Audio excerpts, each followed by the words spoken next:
कल पीपीटी थोड़ा सा गड़बड़ हो गया था। एक दो क्वेश्चन कल रह गए थे ना, उसको आइए डिस्कस कर लेते हैं हम लोग, फिर आज का हम लोग स्टार्ट करेंगे ना। एक क्वेश्चन है, इसका आंसर जरा करें तो क्या होगा, क्या लगता है बताइए तो। कहाँ पे मिलती है हम लोग को वशिष्ठ संहिता में भ्रूण हत्या जैसे पाप, कहाँ मिलता है, याद आ रहा है किसी? जितेंद्र जी, भावना जी, निवेदिता जी, प्रिया जी, संतोष जी। सर वज्रौली वज्रौली मुद्रा और कुछ और योनि प्रिया मुद्रा जी आप? प्राणायाम होगा इसका। कहाँ लिखा हुआ है वहाँ प्राणायाम में? ये नहीं याद आ रहा कि लेकिन प्राणायाम लिखा है, ये याद है। अच्छा, आपको निवेदिता जी याद आ रहा है कुछ? हाँ, इसका आंसर प्राणायाम होगा, लेकिन आपको और भी बातें क्लिक करनी चाहिए। जैसे ही मैंने ये क्वेश्चन आपको दिखाया ना, जनरली हम लोग भ्रूण हत्या जैसे पाप कहाँ पे देखते हैं ना, किसमें, किस अभ्यास से लाभदायक होता है जनरली, जो हम लोग इसको और कहाँ कहाँ देखें ये चीज हम लोग? सर योनि मुद्रा जनरली हम लोग योनि मुद्रा का लाभ देखते हैं ना, कि भ्रूण हत्या जैसे पाप दूर हो जाते हैं। लेकिन जब हम लोग वशिष्ठ संहिता की बात करते हैं, तो वहां पे जब आप प्राणायाम करते हैं ना, तो जैसे प्राणायाम 1 महीने करते हैं ना, बताया गया प्राणायाम को इसी तरीके से करना चाहिए ना, जो रेशियो वहां पे बताया है। और जब आप इसको क्या करते हैं, 1 माह अभ्यास करते हैं, तो भ्रूण हत्या जैसे पाप से आप मुक्त हो जाते हैं ना। इसमें और भी बातें लिखी हुई है कि आप 3 महीने करेंगे तो क्या होगा ना। और देखिए यहाँ से क्वेश्चन बना हुआ है ना, तो इसको आप जरूर याद कीजिएगा। हो सकता है अगर यहाँ पे ना लेट से ऑप्शन में दे दे आपको योनि मुद्रा भी दे देगा, तो बहुत लोग तो योनि मुद्रा ही मार के आ जाएंगे ना। तो ये बात आप जरूर याद रखिएगा कि प्राणायाम का लाभ बताया गया है ये वशिष्ठ संहिता में ना। आइए आज का स्टार्ट करते हैं। क्या पढ़े थे हम लोग, एक बार पूरा रिवाइज कर लेते हैं जल्दी जल्दी ना। आगे किस वेद से संबंधित था आपका, कौन सा उपनिषद पढ़ रहे हैं ये भी बताइए। योग तत्व उपनिषद है सर। योग तो उपनिषद कृष्ण यजुर्वेद से। कृष्ण यजुर्वेद से संबंधित और कौन सी? तो योग योग कुंडल उपनिषद। योग कुंडल और योग योग कुंडल। तत्व उपनिषद। और इसके पहले जो हम लोग त्रिशिकी पढ़े वो किससे था? शुक्ल यजुर्वेद। और उसके पहले जो हम लोगों ने पढ़ा था ना चूड़ामणि के पहले, सर क्या एक पढ़े थे? सामवेद। सर सामवेद। क्या था चूड़ामणि के पहले, क्या पढ़े थे? सर चूड़ामणि सामवेद। योग कुंडल उपनिषद से पहले, सबसे पहले योग कुंड, फिर योग चूड़ामणि, योग त्रिशिकी, फिर आज मतलब योग तो। उसके बाद यहाँ पे हम लोग 4 योग पढ़े थे, क्रम याद आ रहा है किसी को? सर मंत्र लय हठ हटराज। मंत्र लय हठराज। और अष्टांग योग हम लोग पढ़े थे हठ योग के अंतर्गत ना, 8 लिम्स ना, अष्टांग योग पढ़ते हम लोग हठ योग के अंतर्गत, जिसमें यम नियम धारणा ध्यान समाधि पढ़ते ना। और ये क्रम मैंने आपको बोला था, ये जरूर याद रखिएगा।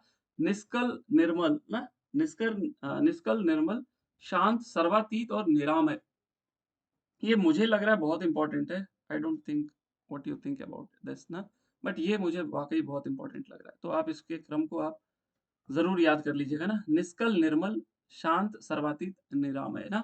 आगे फिर बोला गया था कि यह परमात्म तत्व में क्या हुआ था, जैसे जल में बुलबुला निकलता है उसी तरीके से परमात्म तत्व में अहंकार आई थी, उससे फिर पंच महाभूत आया, फिर उससे धातु, और उससे फिर गुणात्मक पिंड की उत्पत्ति हुई थी ना। उसके बाद हम लोगों ने यहाँ पे देखा था कि योग की 4 अवस्थाएं बताई गई थी ना, वही सेम अवस्थाएं जो हम लोग अन्य जगह बोले तो शिव संहिता में जो देखते हैं ना, शिव संहिता में सेम वही आरंभ, घट, परिचय और निष्पत्ति अवस्था। यही 4 अवस्थाएं देखे थे। और ये आपका 4 योग ना, मंत्र लय हठ राज ना। उसके बाद फिर बोला गया था 12 वर्ष तक मंत्र योग का अधिकारी होता है कौन, जो अधम कोटि का साधक होता है। यही सेम चीज हम लोग शिव संहिता में देखते हैं ना, शिव संहिता में सेम यही चीज देखते हैं। बाकी वहां पे और भी साधकों की चर्चा की गई ना, मृदु, मध्य, अधिमात्र, अधिमात्रतम, उन चारों के बारे में भी बताया गया कि कितने वर्ष तक इनको कौन सा योग करने के लिए कहा गया। यहाँ पे केवल 12 वर्ष बताया गया मंत्र योग के लिए ना, जो मंत्र योग का साधक है, ये जो अधम कोटि का साधक है उसको मंत्र योग करना है, और 12 वर्ष में उसको सिद्धि मिल जाती है। उसके बाद फिर ये मुद्राएं की चर्चा, इसका क्वेश्चन मैंने आपको दिखाया था, उसमें आपसे जो क्वेश्चन बना था ना, उसमें ये खेचरी, उड्डयन या जालंधर कोई एक दे दिया गया था, और वज्रोली और दीर्घ प्रणव संधान इसको दे दिया गया था क्रम से लगाने के लिए ना। तो आप इसको जरूर याद रखिएगा, this is very very important. और यहाँ से क्वेश्चन आ गए तो आप इसके क्रम को जरूर याद कर लीजिएगा ना, क्योंकि ये दृढ़ दीर्घ प्रणव संधान और कहीं हम लोग नहीं देखते मुद्रा के बीच में ना, सिद्धांत श्रवण भी इवन नहीं देखते, ऑल्दो ये यम नियम के बीच में कहीं ना कहीं आपको मिलता है, लेकिन मुद्राओं के बीच में ये एक इकलौता श्लोक है जहाँ पे आपको इसको डाल दिया गया, इसलिए ये ज्यादा इंपॉर्टेंट है। फिर वही 4 आसन देखे थे, कौन से? सिद्धासन, पद्मासन, सेम वही वाले जो हठ पृथ्वी और भद्रासन। हठ रत्नावली में हम लोग श्रेष्ठ आसन बताया गया ना, वही 4 आपको देखने को मिलता है ना, सिद्धासन, पद्मासन, सिंहासन और भद्रासन। आगे फिर बोला गया यहाँ विघ्न की चर्चा की गई थी ना, लेकिन कितने विघ्न कैसे ये नहीं बताया गया था। विघ्न आप योग कुंडल वाले याद कीजिएगा, 10 के 10 विघ्न ना, जो मैंने आपको कल दिखाए थे। उसके बाद फिर पद्मासन करके बोला गया था आप क्या करेंगे, नाड़ी शुद्धि का अभ्यास करेंगे। फिर नाड़ी शुद्धि के चिन्ह भी बताया गया था ना, कुटिया वगैरह बताया गया था जो हम लोग अन्य पढ़ते हैं, वही सेम बातें बताई गई थी, लेकिन नाड़ी शुद्धि के चिन्ह एक बार जल्दी से बता दे तो क्या बताया गया था? जठराग्नि प्रदीप्त शरीर का कृशत्व दीप्ति, जठराग्नि,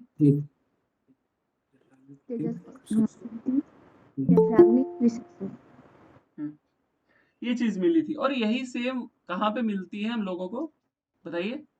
यही सेम नाड़ी शुद्धि के चिन्ह कहाँ मिलते हैं हम लोगों को?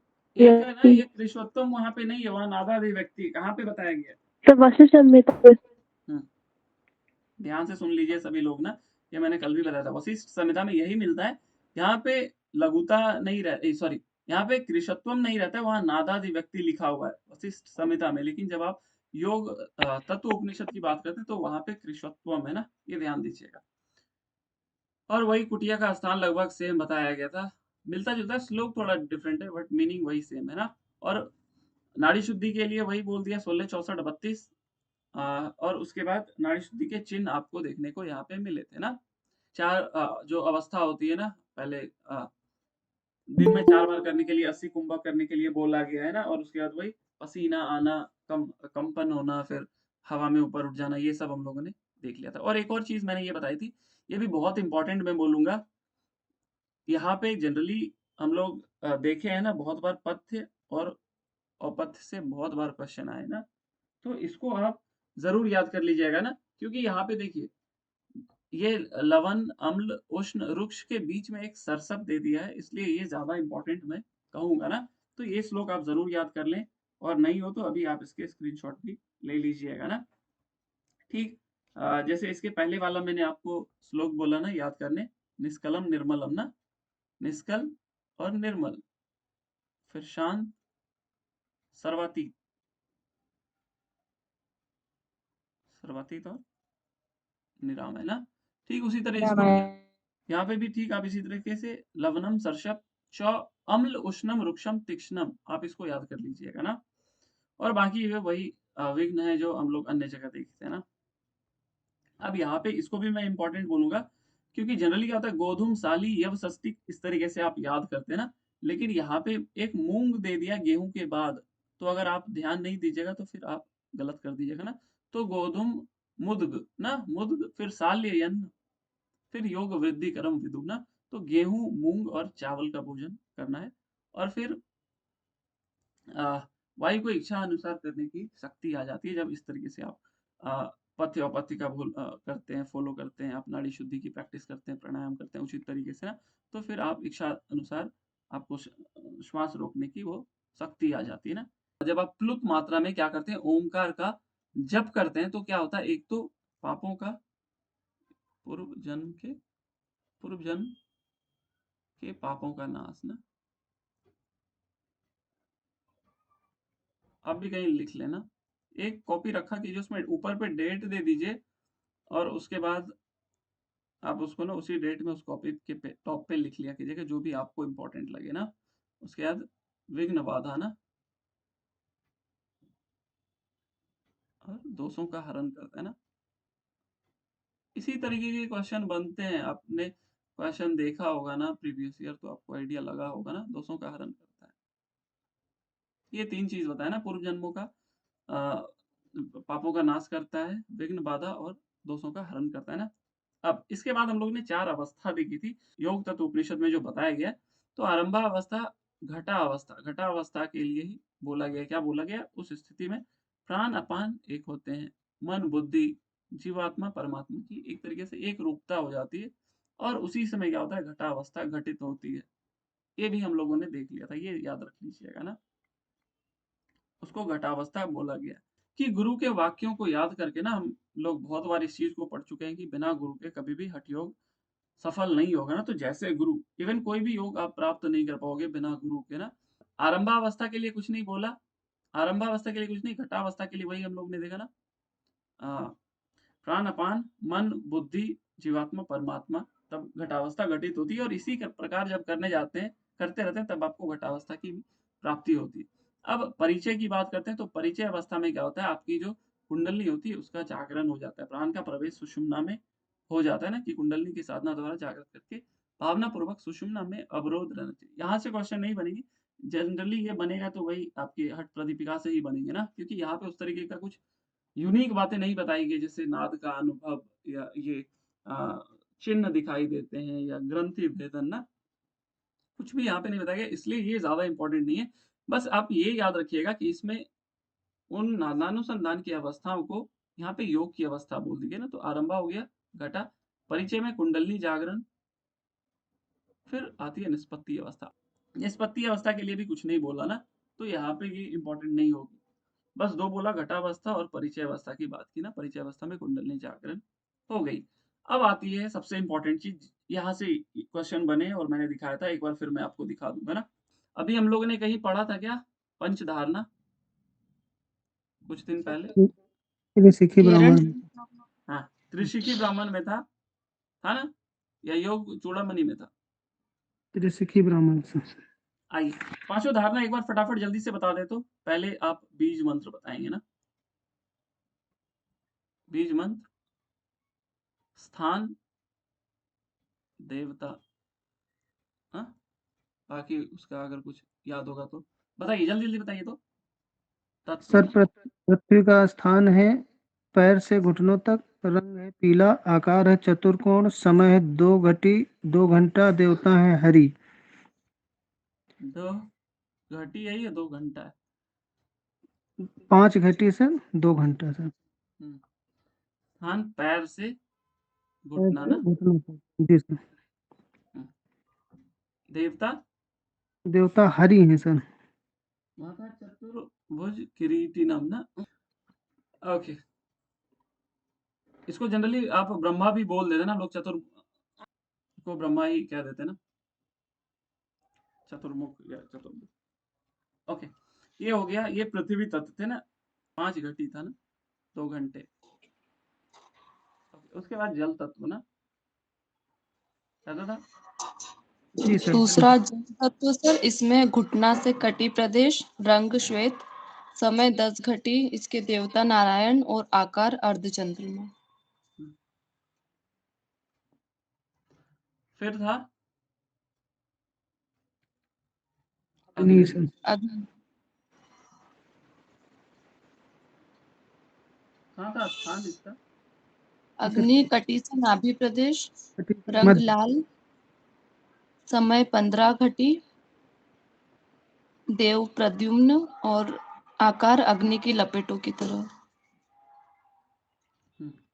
फिर आया था वायु। वायु, कैसा था ये? इस नाभि से नाक, सेब रंग कैसा था इसका? सेब सेब। वेदी की तरह। षटकोण, षटकोण।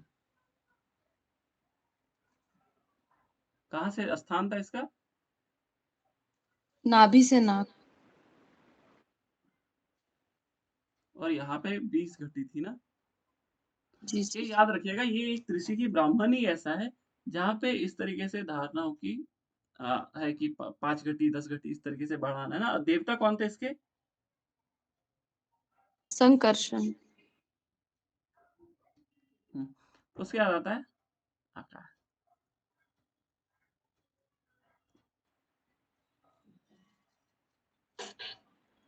स्थान क्या था इसका? नाक से ब्रह्मरंध्र। और देवता वासुदेव। टाइम यहाँ कितना था? 25 घटी ना, ये था। और जनरली जो हम लोग को दिखता है ना, आपको ये याद रखना है, सब में ये सेम होता है। अभी जो हम लोग पढ़ने जा रहे हैं उसमें स्थान बहुत डिफरेंट है और क्वेश्चन वहीं से बने थे। पहले मैं उसको पढ़ा देता हूँ, फिर मैं क्वेश्चन दिखाऊंगा ताकि आप लोग को पता लग जाए कि क्यों ये जरूरी है याद करना ना। आइए पहले हम लोग इसको पढ़ते हैं और क्या अंतर है उसको भी देखेंगे। धारणाएं सेम है, थोड़ा बहुत अंतर है। क्या बोला है? पैर से जानू, पैर से घुटने तक पृथ्वी तत्व सेम बात है। चार कोने से युक्त पृथ्वी पीत वर्ण लकार से युक्त कही गई ना, ये वही सेम है, एकदम सेम है आपके त्रिशिकी ब्राह्मण जैसा। फिर बोला गया पृथ्वी तत्व से वायु को आरोपित करते हुए लकार में उसमें संयुक्त करके उस स्थान स्वर्ण के समान रंग से युक्त चार भुजाओं चतुर्मुख ब्रह्मा जी का ध्यान करना है ना। तो यहाँ पे ब्रह्मा जी आ गए। टाइम अभी आगे बताया जाएगा आपको ना। इस तरह से 5 घटी आपको करना है ना, 5 घटी यहाँ पे करना है पृथ्वी तत्व पे, जो पैर से लेके घुटने का स्थान बताया गया ना, पृथ्वी तत्व को जीत लेता है इसको करने से। हम लोग पृथ्वी तत्व का कुछ लाभ देखे थे वहां पे। क्या जी सर, क्या था?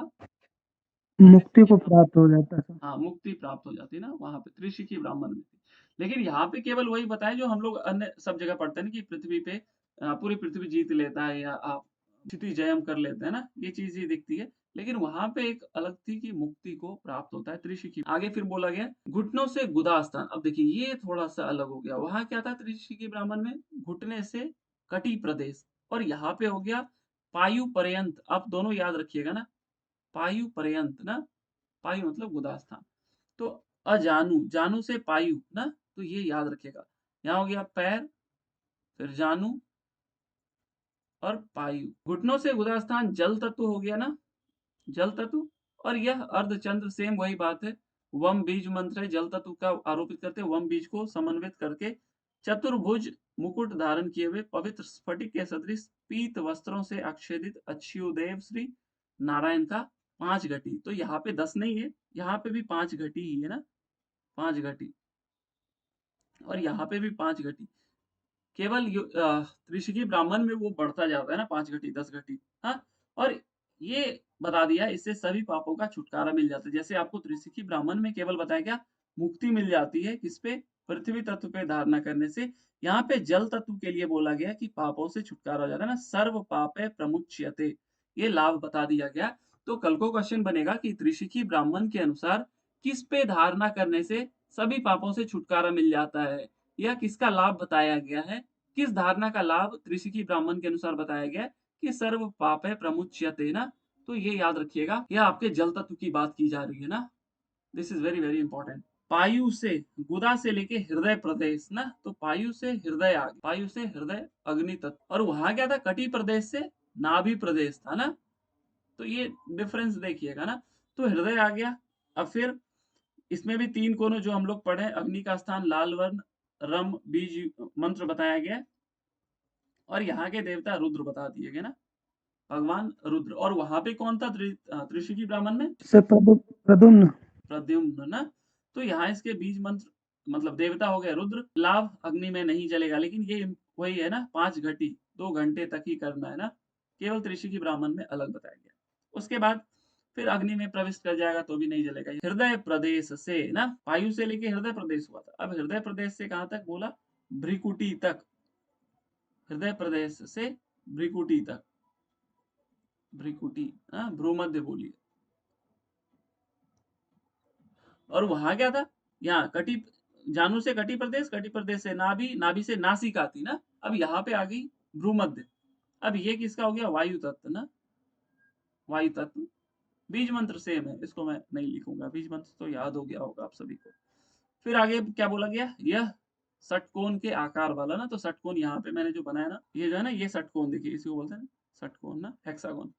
तो यही षटकोण का शेप वहां पे होगा, कहाँ पे? वायु तत्व पे ना। इसके बाद फिर क्या बोला गया? अब इसके देवता बोले गए ना। इसके देवता देखिए, ईश्वर, जो हम लोग कहाँ पढ़े हैं, कहाँ पढ़े हैं ईश्वर? हिरण्य संहिता में। बढ़िया, हिरण्य संहिता में ना। ब्रह्मा, विष्णु, रुद्र, ईश्वर, सदाशिव। तो यहाँ पे ईश्वर हो गए आपके जो देवता है ना इस महाभूत के। अब फिर आगे क्या बोला गया? विश्वोत्मुख भगवान का ध्यान करते हुए योगी वायु के सदृश मतलब आकाश में गमन करने वाला हो जाता है। और वायु से मृत्यु का भय प्राप्त नहीं होता ना। तो ये आप इजीली फाइंड आउट कर लेंगे कि जल तत्व पे कर रहा है तो जल में नहीं डूबेगा, अग्नि पे धारणा कर रहा है तो अग्नि नुकसान नहीं पहुंचाएगी, वायु तत्व पे धारणा कर रहा है तो उससे उसकी मृत्यु नहीं होगी। लेकिन सर्व पाप प्रमुच्यते जल तत्व का ये अलग है, ये कहीं से आप सोच करके नहीं मिला पाएंगे जब तक आपको याद नहीं रहे ना। जैसे मुक्ति मिलती है पृथ्वी तत्व से त्रिशिकी ब्राह्मण के अनुसार, तो वो नहीं फाइंड कर पाएंगे, लेकिन वो वहां पे भी लिखा रहेगा जल तत्व में नहीं डूबेगा, अग्नि में नुकसान नहीं होगा ना। अब आगे फिर क्या बोला गया, भ्रिकुटी भ्रूमध्य से मूर्धा पर्यंत, और वहां क्या था, नासिका से ब्रह्मरंध्र था ना। तो यहाँ भ्रिकुटी से मूर्धा मूर्धा पर्यंत ना, मूर्धा पर्यंत, मूर्धा के अंत तक क्या है, आकाश तत्व बोल दिया गया।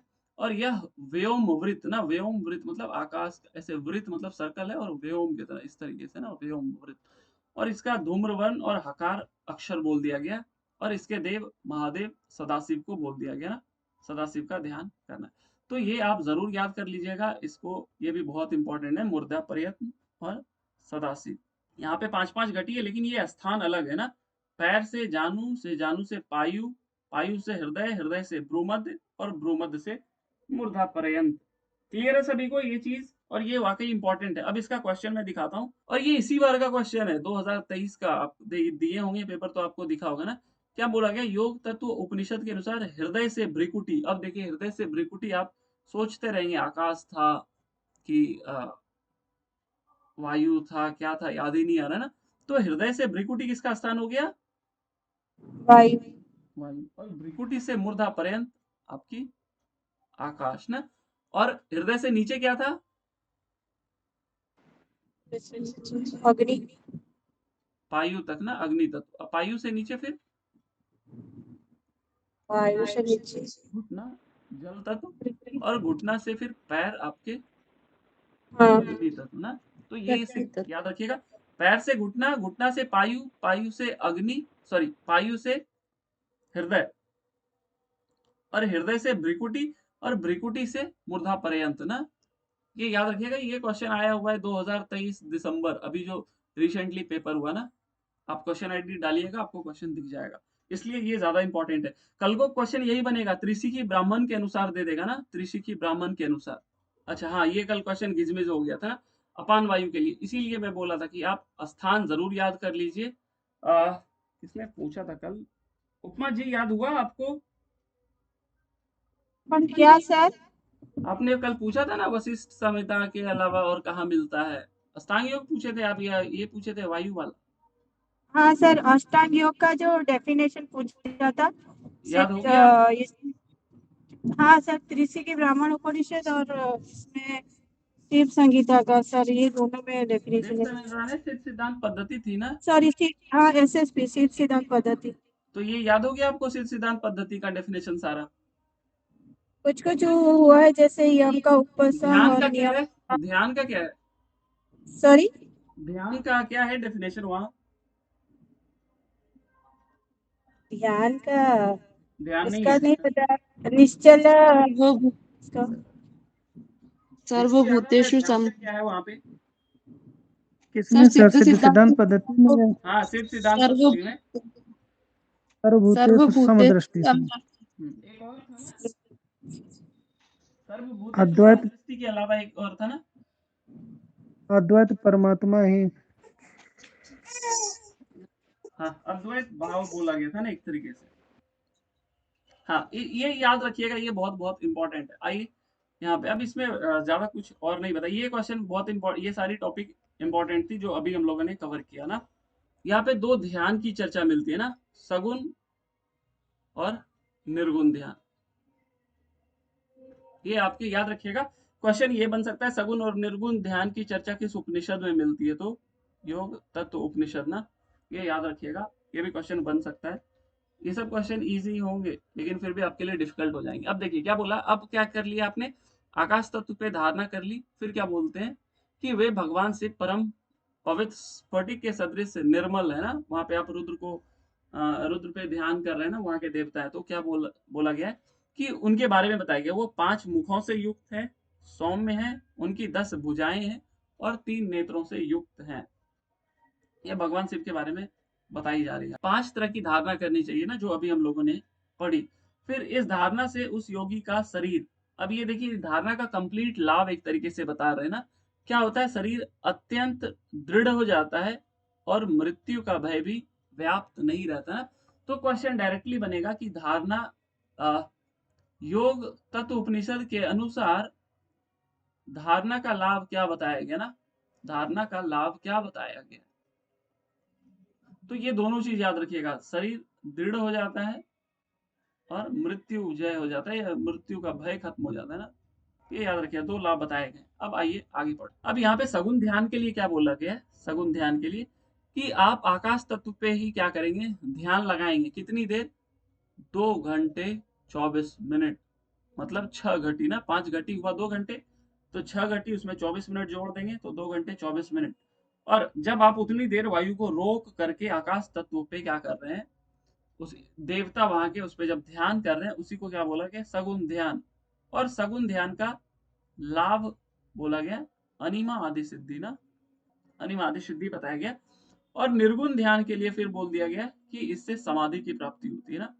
तो ये दोनों चीज याद रखिएगा। और सगुन ध्यान के लिए टाइम बोला गया है 6 घटी, ये याद रखिएगा। फिर क्या होता है, जैसे ही आप निर्गुण ध्यान करते हैं तो आपको क्या होता है, 12 दिन में ही समाधि की सिद्धावस्था प्राप्त हो जाती है ना।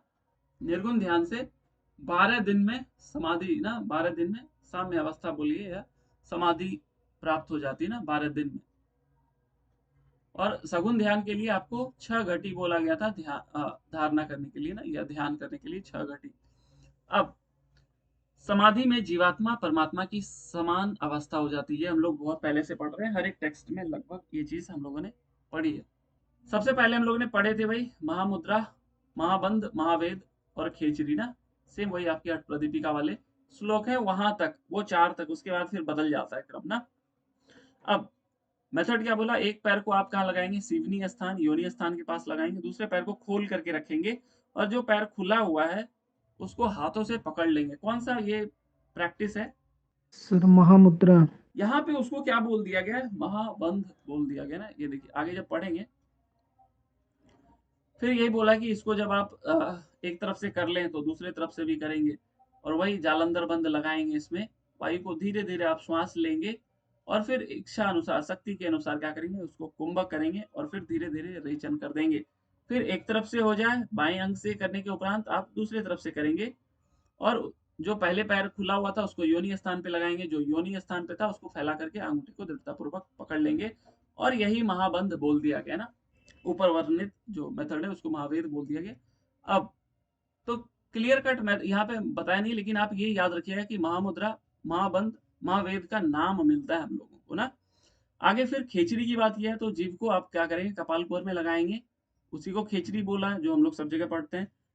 कंठ को संकुचित करके टोडी मतलब चिन्ह लॉक लगाएंगे ना, टुंडी को हृदय प्रदेश में लगाएंगे तो जालंधर बंद। और फिर मृत्यु मातंग केसरी ना, वही उड्डयन बंद आप लगाएंगे, जिससे क्या होता है, प्राण को सुषुम्ना में ऊपर उठाते हैं ना। इसके बाद आगे बात करते हैं, यहाँ पे ना मूल बंध को योनि बंध बोला गया ना, तो कंफ्यूज मत हो जाइएगा। अब क्वेश्चन क्या बनेगा कि योनि बंध की चर्चा कहाँ मिलती है ना, की चर्चा किस उपनिषद या किस ग्रंथ में, सीधा ग्रंथ देगा ताकि उनके पास ऑप्शंस की वैरायटी बढ़ जाए ना। तो ये याद रखिएगा कि योग तत्व में मिलती है, मूल बंध को ही योनि बंध कहा गया है, तो आपको बिल्कुल याद होना चाहिए। और ये क्वेश्चन बना नहीं है, लेकिन संभावनाएं बहुत ज्यादा है ना ये बनने की, याद रखिएगा इसको। अब इस क्रिया से हम लोग पढ़े भी थे ना कि मूल बंध के अभ्यास से प्राणापान की एकता होती है, नाद बिंदु की एकता होती है, वही चीज यहाँ पे बोला गया ना। उसके बाद विपरीत करने की बात, विपरीत करने का क्या क्या लाभ था हठ प्रदीपिका में बताएं जरा। तो वलितम पलितम।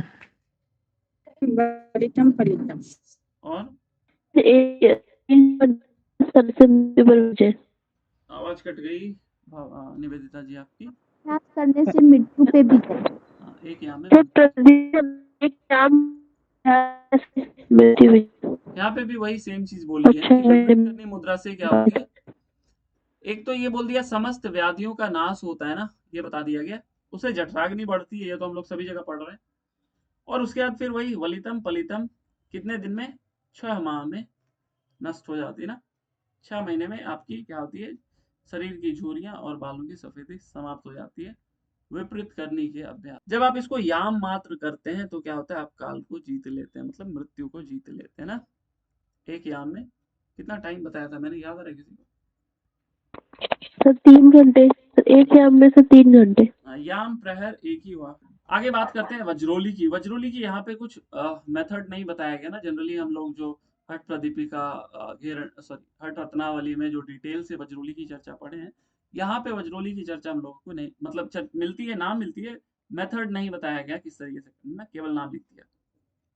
तो वज्रोली मुद्रा का नित्य अभ्यास करने से क्या होता है कि सिद्धा अवस्था की प्राप्ति होती है, मतलब समाधि अवस्था या सम अवस्था जो बोलिए ना। और इससे क्या होता है, आप भूत भविष्य का ज्ञाता हो जाते हैं। तो ये यूनिक बातें बताई गई ना कि वज्रोली से आप क्या होता है, भूत भविष्य के ज्ञाता हो जाते हैं और आकाश मार्ग में गमन करने में आप समर्थ हो जाते हैं। तो ये वज्रोली का लाभ बोला गया है। उसके बाद अमरोली और सहजोली, दो क्रिया ऊपर पे बताई गई थी, लेकिन वहां ऊपर सहजोली थी, लेकिन यहाँ सहजोली के लिए कुछ बोला नहीं गया, अमरोली के लिए बोला गया। जो हम लोग दो चीज पढ़े थे ना, एक अमरीपान ना, जो आपके कपाल कुहर में जो स्त्राव होता है आपके सहस्त्रार से, उसका पान करना, और दूसरा हम लोग शिवाम्बु क्रिया देखे थे ना कि अपने यूरिन का पान करना, जो मिड स्ट्रीम होता है ना उसका पान करना।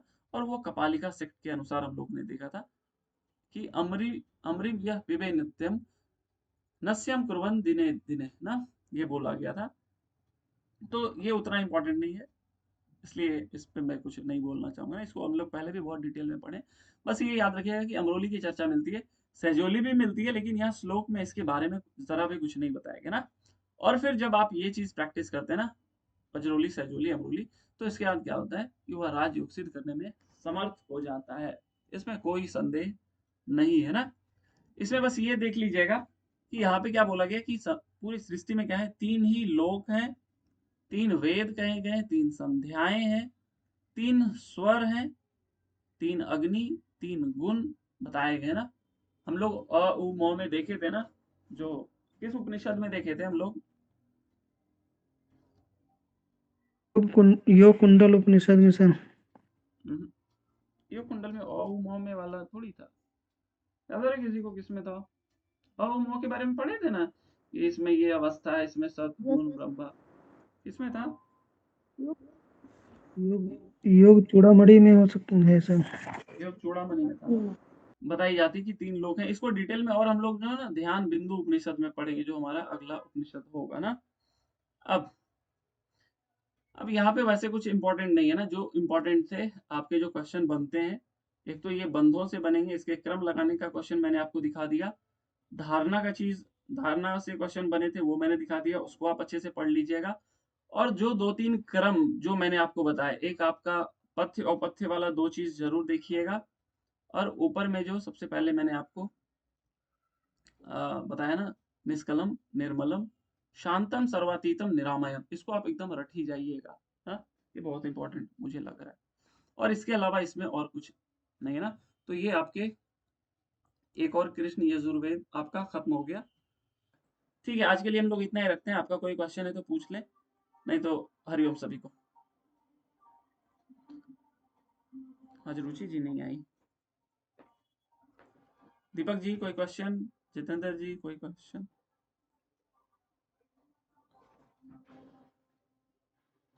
कोई क्वेश्चन है तो आपका पूछ लीजिए। आवाज आ रही है मेरी? जी सर आ रही। ठीक है, हरिओम आप सभी को।